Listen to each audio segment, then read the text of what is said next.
To the mainstream, it probably feels like grime just blew up recently, but it's been underground for years. What do you think has catapulted it to the mainstream in recent years? I think Dizzee Rascal, Kano, Lethal B, like a lot of the More Fire Crew, you know, like a lot of the early stuff, and then the fact that a lot of us kept going. Like Dizzee blew up.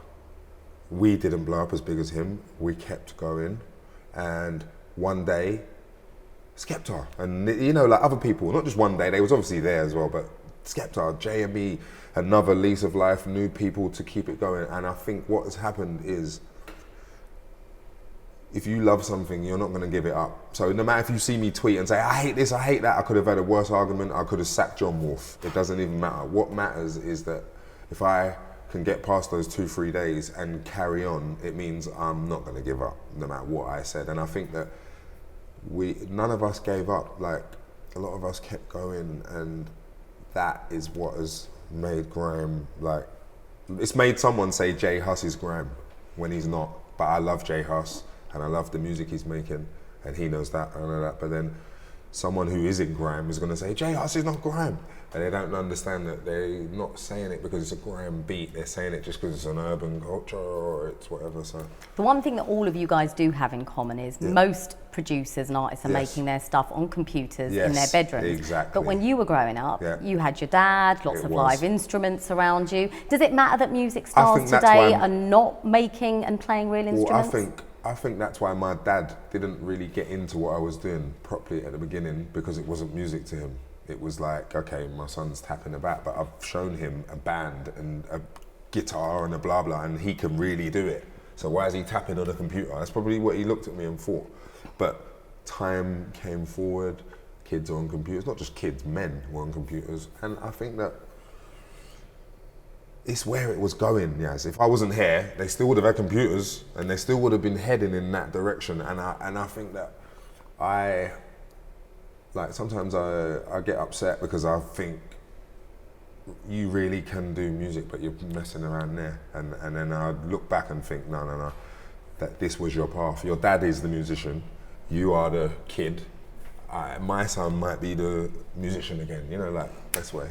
The one thing that you have given the kids of today is a voice. A voice yeah. all across Britain, all across council estates, etc. What do you think it is about grime that's given a voice to young people in the UK? It's that thing, isn't it? Like punk rock, where like, there's a punk rock song and the man's like, banned from the Roxy.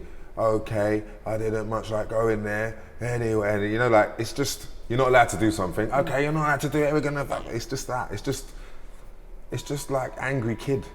That's basically what it's based off of. Like, Dizzee was an angry kid. It's just an angry kid, and they know that they always getting sent out of class. It's a little bit of that, but then like, as you grow up, you're gonna learn, aren't you? And you're gonna like, I was a bit older, but Dizzee was probably 16, 17, wasn't he? So, angry kid. You've often described grime as the black man's punk rock. What is it about the two movements that you find are similar? Well, the punk rock was very rebellious against the Queen and all of that. We're not rebellious against the Queen, but punk rock was. They really just did sorry, and that's what Tip Day was on. But to be a kid and watch a man in a black leather jacket and Dr. Martens and jumping around, it's like, rah, what's he doing?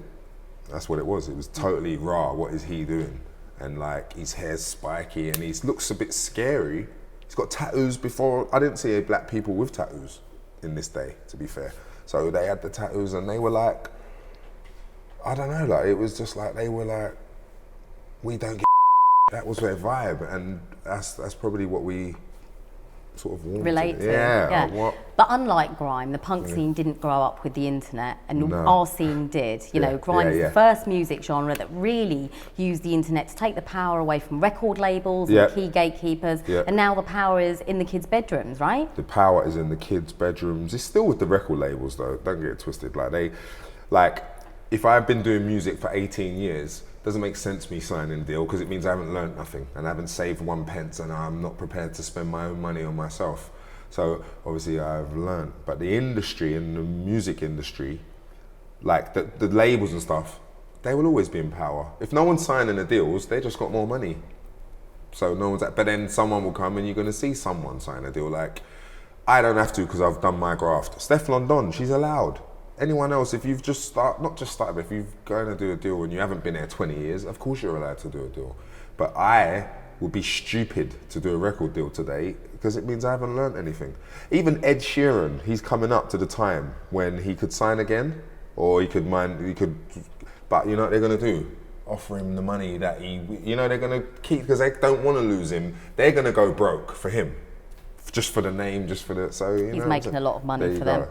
One thing you said in your book is grime is an ever-evolving organism that adapts to its surroundings. What do you think the grime movement stands for? I think it stands for, like, in a positive way, right? Grime music, it stands for that angry kid. It stands for the cancel state. The reason it's here is because of pirate radio. It stands for pirate radio, basically, because that's how it was shown.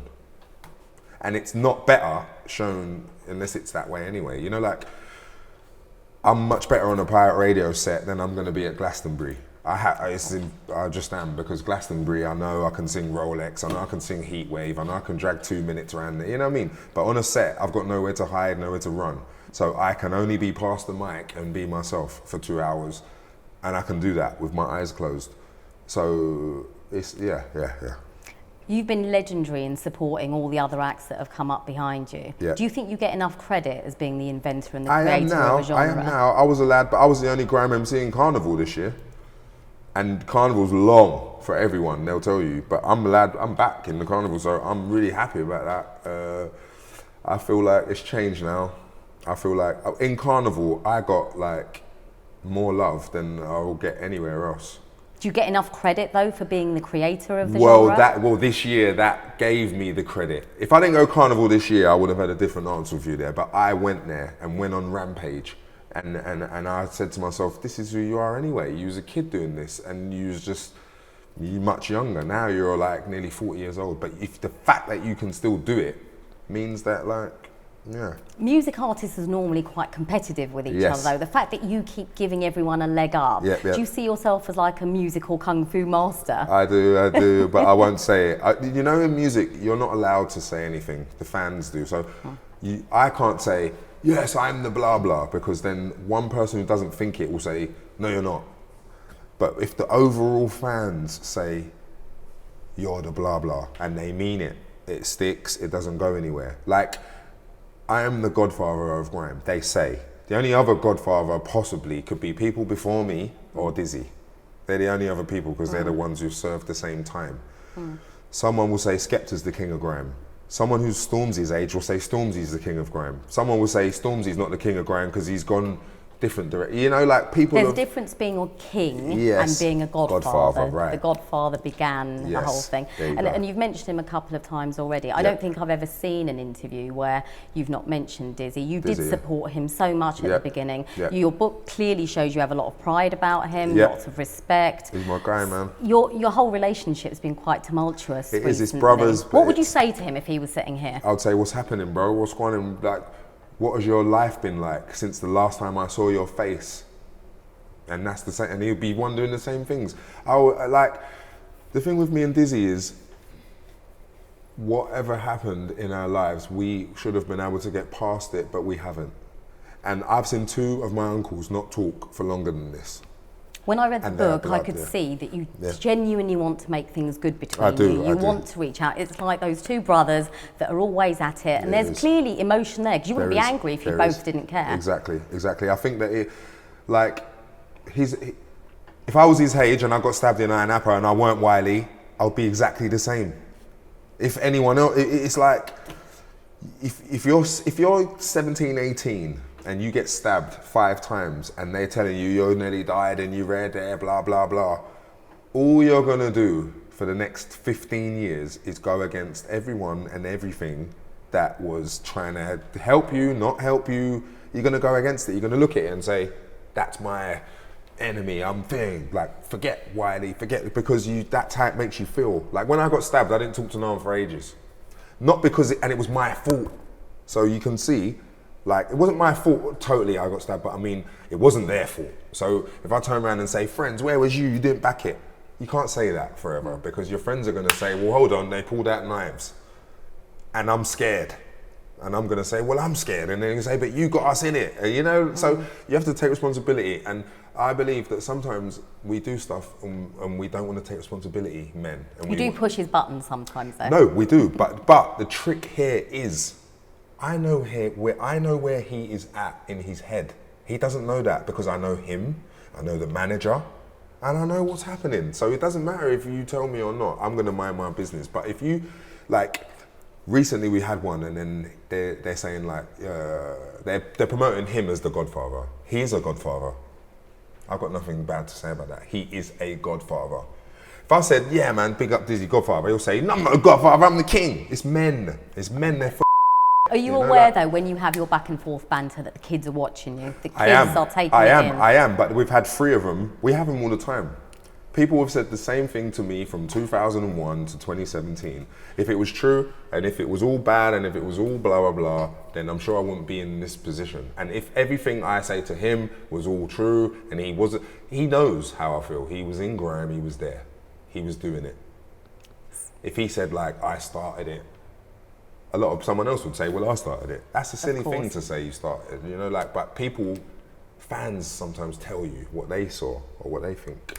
Someone else who has been there from the start of your career is your father. Yes, he has. The book shows... He hasn't. Has he not? No, he hasn't. He has given me the gift, because I'm his son and the apple doesn't fall too far from the tree, but he didn't believe in this because he's a real musician. He can't even hear Grime. Grime was like kids making a joke. You understand what I'm saying? But when I clashed Dirty Dogs, then he understood, because everyone's talking about it. And in the book, part of the story is told by your dad, part is told by your sister. Yeah. It's clear that he's really proud of you and that actually you really, really love his support. I do love him because it wasn't there.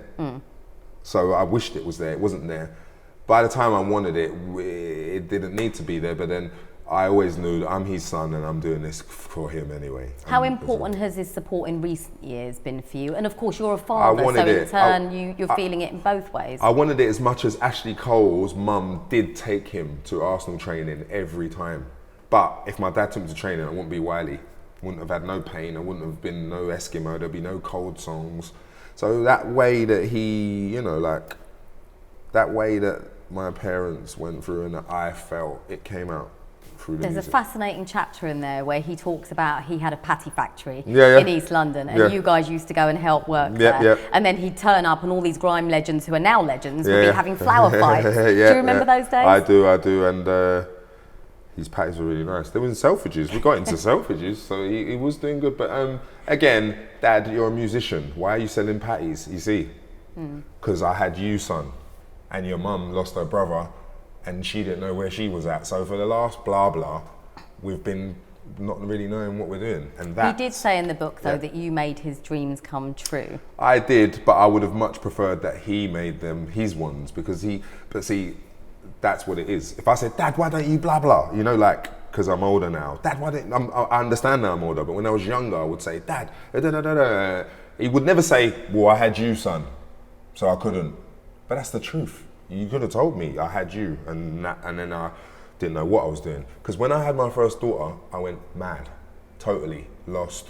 I don't know, like, oh my God, da da da. So I understand when you have a child, like, you just, if you wasn't like married and with the person already and everything was smooth, and you have a kid, it's like. He put up a lot with you though. Talk about the time when he came home once and you'd set up a radio station in his living room. He did. Well, he put up with me because he knew that I wouldn't accept his girlfriend.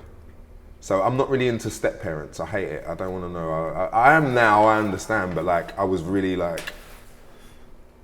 didn't understand that my dad's a man, and because he's not with my mum, he has to have a woman too. I'll be like, no woman for you. But like, if he said to me, son, no woman for you, I would just look so silly. So I understand him now more.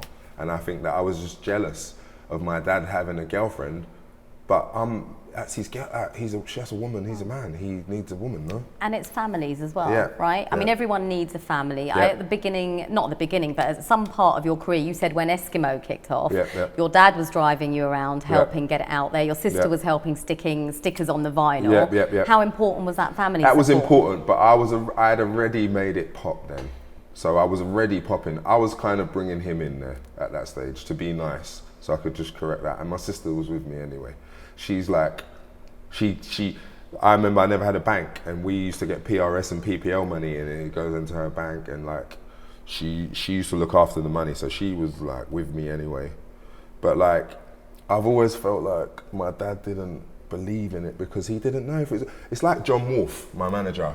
He doesn't believe in it until he's worked, or he knows it's going to work. If you listen to something, no one knows if you're going to. Because if I would have showed some certain people Kojo funds before Kojo funds, they would have said, "Oh, no." So no one knows if it's going to work. It's a gamble. That's what music is. You don't know if you're going to get paid or not. But if you get paid, you get paid. That's because you have a vision and you can see the vision. Yes, exactly. And I can even still be wrong. But I'm just saying, a lot of the time, it's like, people don't believe it. It's a goal until the ball's in the back of the net. And no one will take a chance, you know, because you don't know if the ball's in the back of the net. So that's where I think I'm the person who dies at risk for the person to say, "Oh yeah, man, I knew that was going to work." I'm the person who would jump in and sort of. In the book, you wear your heart on your sleeve when it comes to love, and you talk about relationships, and you talk about kids having kids, and you know, the world going crazy for that. Do you think this is why there's so much turmoil out there in society at the moment? 100%. And I think that we all like to just push the blame instead of taking responsibility for what our part wrong might be in it.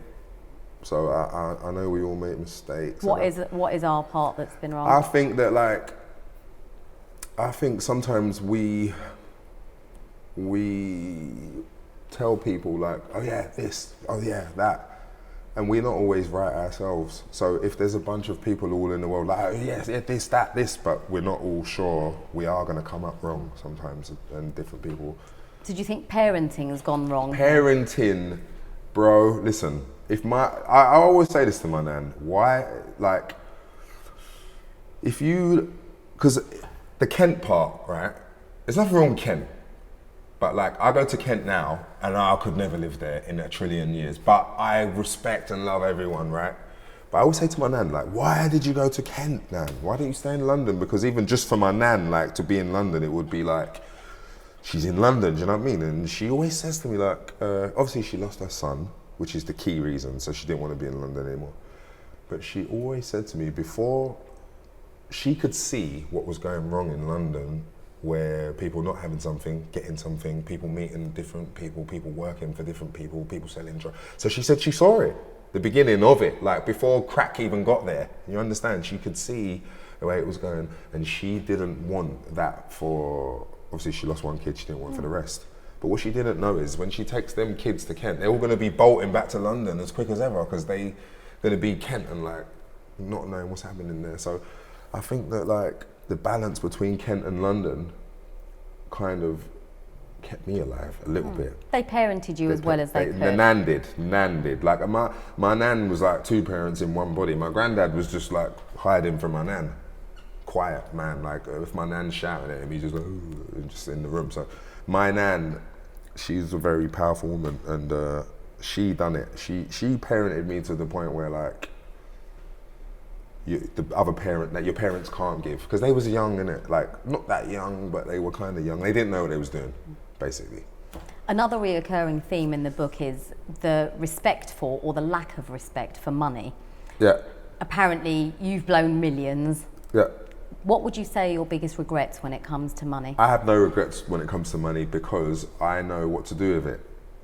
And when I got it, I didn't treat it like the most special thing in the world. If I had £10 and my friend had no money and we wanted chicken and chips, I'll buy it for him if it was my last £10. So I'm not gonna let money come in between, you know, like how other people sometimes do. But there were rash things, like you once took a black cab from Scotland to London. Yeah. I mean, Scotland to Manchester.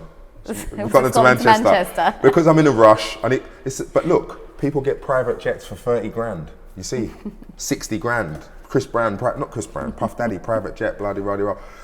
Like, if I was going to do a show and I was going to get paid 100,000, I wouldn't spend 30 on a jet. If I was going to get 400,000 a show, I might spend 30 on a jet. So are you smarter with money now? I'm very smart. People that come up with you that you're mentoring, do you tell them about finances? I do. I help them, I let them know. See, the difference with me is if someone's growing up with me and they want to buy a Mercedes next week, they could take the money and buy it because they've got to pay it back, they know. Or they take half, or they blah, blah, blah. Or if we've done a job together and we know we're going to get 50 grand, we're going to do 25. Like, I know what to do with people in terms of earning, but for myself, I've become much more sensible with money. Like, in 20s, me and Danny Weed used to spend a lot on designer clothes. In 30s, the money is just still.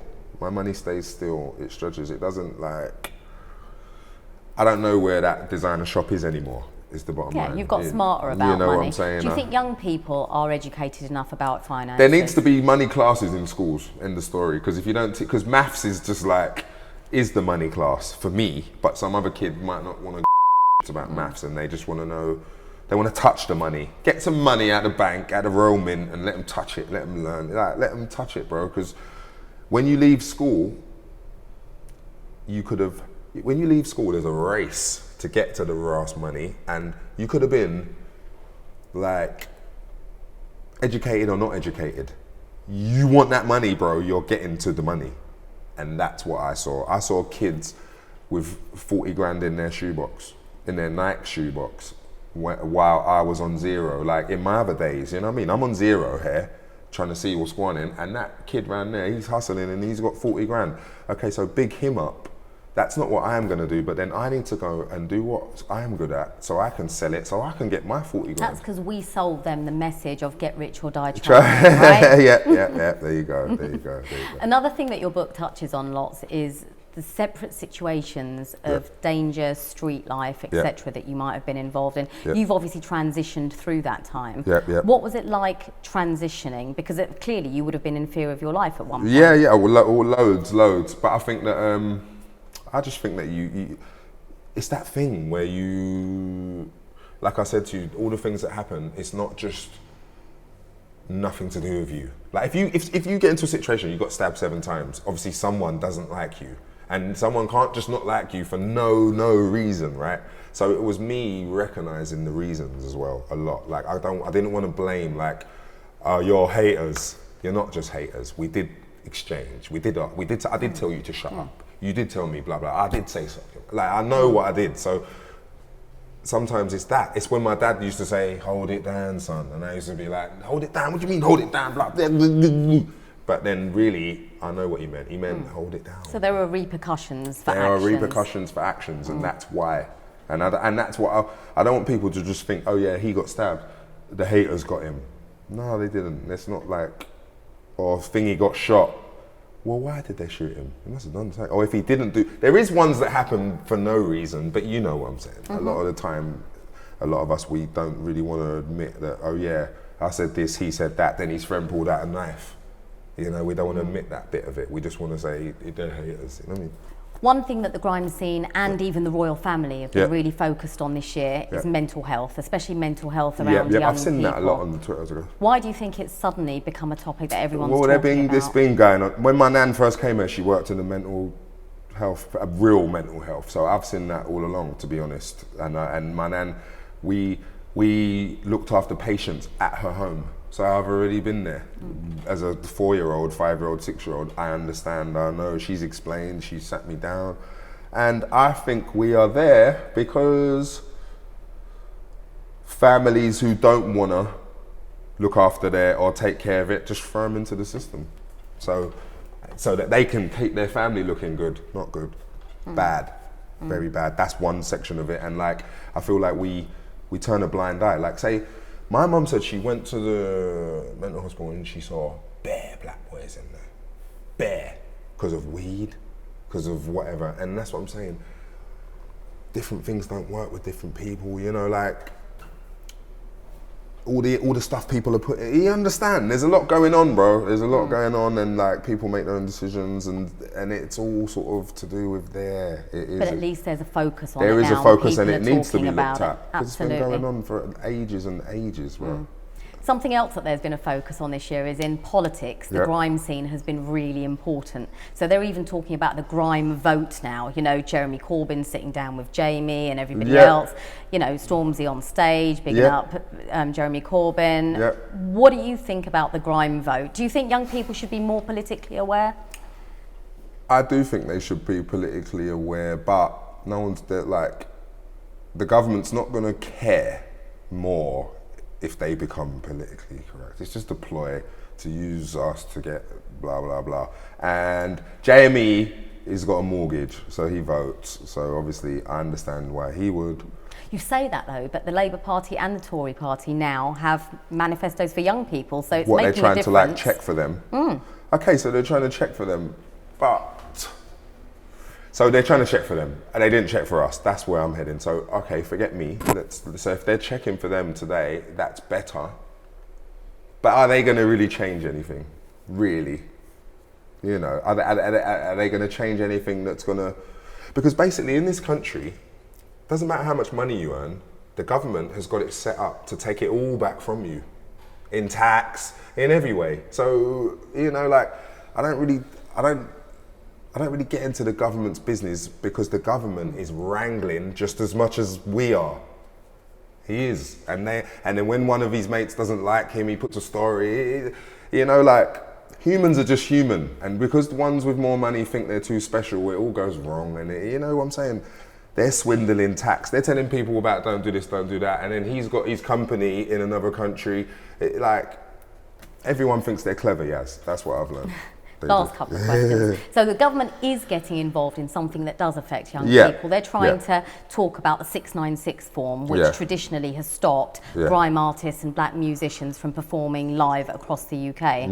They're currently talking about it. What do you think about the 696 form? The 696 form is in place, obviously, because I've been raving a long time. I know why it's in place. If you've been raving since 1994, 5, 6, 7, 8, then you know why it's in place or why they would put it in place, okay? I'm a performer now though, so I'm not a raver anymore. So I'm a performer now, and we've obviously filled the 696 and da-di-da-di-da-di-da. The 696 is there because the police are trying to prevent trouble, okay? That's why they've put it there. They're trying to prevent trouble. But someone who's come from trouble might be trying to change their life and go good, okay? So the 696 is kind of like, I'm trying to change my life, I'm trying to go good. 696 could mess about with me. It could be playing with me, okay? So it could be messing up me trying to change. And finally, as the ultimate grime visionary, what do you predict will happen to the grime music scene in the next decade? Where can you see it going? Right, this is what is going to happen in the grime decade. In the next 10 decades, sorry, for grime. I will remain grime. Like when I die, the last song I made from my death will be grime. Some others will be traveling, doing whatever music they want. They'll be making whatever music they want to. Some people will accept it, it will change. Like, okay, you could just do what you want. We don't really care as much. It won't be so ruly. You know, like, this is grime, that's trap, this is hip hop. You know, it will be more allowance for those who are allowed. And it will be more grime for those who want to stay grime. I believe that, like, Skepta will still be here. JME will still be here. You know, others will still be here. Chipmunk will still be here. And it doesn't matter if they're making like typical 140 grime, as long as they're making music. I feel like by then it will be just grime the culture and not grime a certain music. Thank you, Wiley. Cool, all good.